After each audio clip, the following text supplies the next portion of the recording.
wabarakatuh. Sobat RH sekalian, jumpa lagi kita di channel yang keren ini. Keren cerdas. Ya, sahabat RH sekalian, tadi baru saja kita ikuti live ya dari kami Koalisi Aksi Menyelamatkan Indonesia. Ada closing statement dari Gatot Nurmantio. Nah, ini saya ingin mengklarifikasi lebih lanjut 3 tuntutan tritura yang dibacakan atau diucapkan oleh tadi Gatot Nurmantio sebagai presiden kami, dan ini apa istilahnya dengan Mas Adi Masardi, sekretaris eksekutif ya? Ketua komite eksekutif. Ketua komite eksekutif kami ya. Assalamualaikum warahmatullahi wabarakatuh, Mas. Waalaikumsalam warahmatullahi wabarakatuh.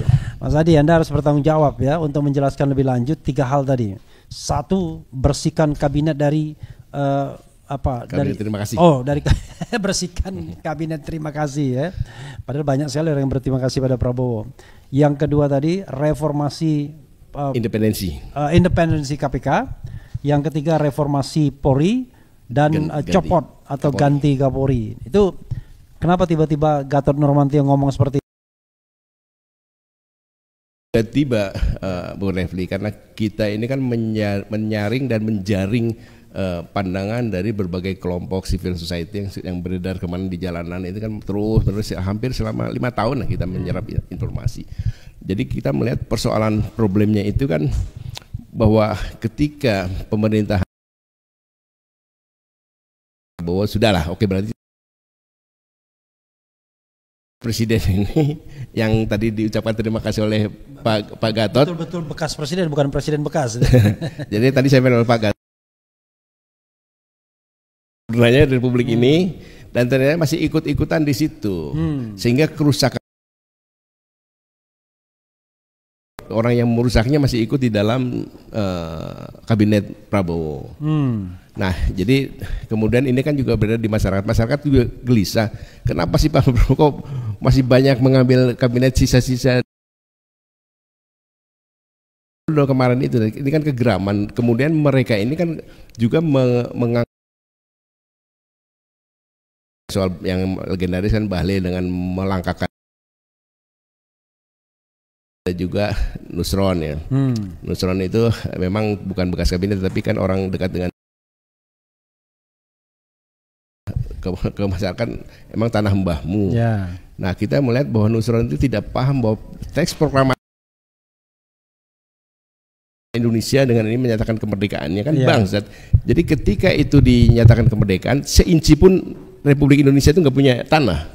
Baru kan dikasih raja-raja, dikasih masyarakat. Tiba-tiba sekarang ini sok tahu, kemudian PSN segala tanah-tanah rakyat diserahkan gitu. Nah, jadi ada kegeraman ini kepada bekas Presiden Joko Widodo itu. Nah, dari situ kemudian muncul juga kan tuntutan-tuntutan di masyarakat di kemarin ini, yang aksi-aksi ada 17 tuntutan, ada 8 tuntutan. Nah, kita sarikan dari semua kelompok itu muncul satu isu yang sama, yaitu bersihkan kabinet dari pengaruh Joko Widodo. Kalau terima kasih, tadi kan disebutnya itu pakai versinya Slamet Ginting. Ini kan kabinet terima kasih. Tapi kan kita tahu karena banyak yang terima kasih kepada yang dicoba oleh Prabowo sehingga beberapa ini. Tetapi konsentrasi masyarakat ini kan kepada yang direkomendasi oleh Joko Widodo. Nah, sementara sebutan geng sih sudah paham, udah pasti orang-orang yang pernah menjabat di masa Jokowi jadi wali kota. Tetapi secara kultural mungkin kita tahu juga masyarakat Solo kan banyak juga. Nah, tetapi sebetulnya masyarakat Solo paham juga kalau yang disebut geng Solo itu bukan mereka. Nah, tapi untuk menetralisir ini, karena ini pernyataan harus diketahui oleh publik, maka bersihkan kabinet dari unsur-unsur afiliasi dengan Joko Widodo yang disampaikan untuk sebagai bagian dari terima kasih. Itu nomor 1 kan. Kemudian independensi KPK. Nah, kita tahu masyarakat ini kan sudah sangat percaya. Berarti Joko Widodo mengubah konsep independensi KPK dengan undang-undangnya, kemudian KPK menjadi bagian itu Undang-Undang 19 tahun 2019. Dan itu KPK menjadi bagian dari komunitas kabinet kan dari di bawah jadinya. Nah, kemudian kan menjadi tidak independen. Kemudian kita tahu apa yang dilakukan oleh KPK setelah itu, yaitu mencokok musuh lawan sampai sekarang. Jadi bagian kurang lebih dari jadi komisariat Jokowi Mania di Kuningan lah. Oh. Misalnya kayak kasus ke menantunya Jokowi, Bobi Nasution. Padahal yang di OTT itu orang sangat dekat itu, sangat dia. Dan orang saya pernah dekat, saking dekatnya itu dibawa dari kota ke tempat dia waktu dia wali kota. Ya. Nah saya mendengar OTT itu kan ada rekamannya. Berani nggak KPK membuka ini ke publik, rekaman OTT itu? Karena ada orang-orang penting di Sumatera Utara yang kena OTT itu, kemudian diselesaikan, ada satu yang polisi dibuang itu kan gitu. Ada lagi yang lain. Nah KPK harus membuka ini. Jadi intinya adalah bahwa KPK perlu dikembalikan independensinya agar pemberantasan korupsi menjadi berjalan kembali seperti sedia kala. Semua kelompok dari masyarakat ini kan komplain soal kepolisian.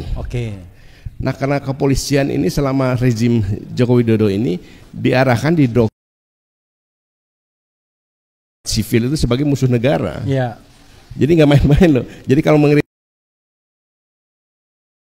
kayak kami ini kan pernah diisukan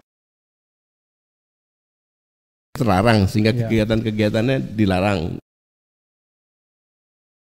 Di penjara. Dan saya sendiri pernah diperiksa dari pagi sampai pagi sebagai musuh negara loh. Padahal kita kan hanya menyampaikan kritik. Nah karena begitu lekatnya, begitu kentalnya kepolisian, diarahkan, didoktrin oleh Joko Widodo sebagai tangan kanan kekuasaan, penguasanya ketika muncul Prabowo dengan konsep pendekatan demokrasi yang berbeda, tetapi karakter melihat kita sebagai musuh negara itu masih kental. Itu sebabnya demonstran yang berbeda pendapat dengan Ibas dilindas itu karena konsep mereka ini musuh negara, dan dia pikir dengan demikian dia bisa menyelamatkan negara. Ini sebabnya kenapa reformasi itu menjadi penting. Termasuk juga tadi copot Kapolri. Penggantian tentu saja, selama doktrin pemerintahan lama itu menganggap bahwa semua kan direpresentasikan oleh Kapolri yang sekarang itu Listio Sigit, dan menurut saya sih pemikiran dia konsepnya masih sama dengan itu, bahwa yang civil society itu musuh negara. Jadi kalau atasnya tidak diganti tidak mungkin ada reformasi. Gitu Pak Refli.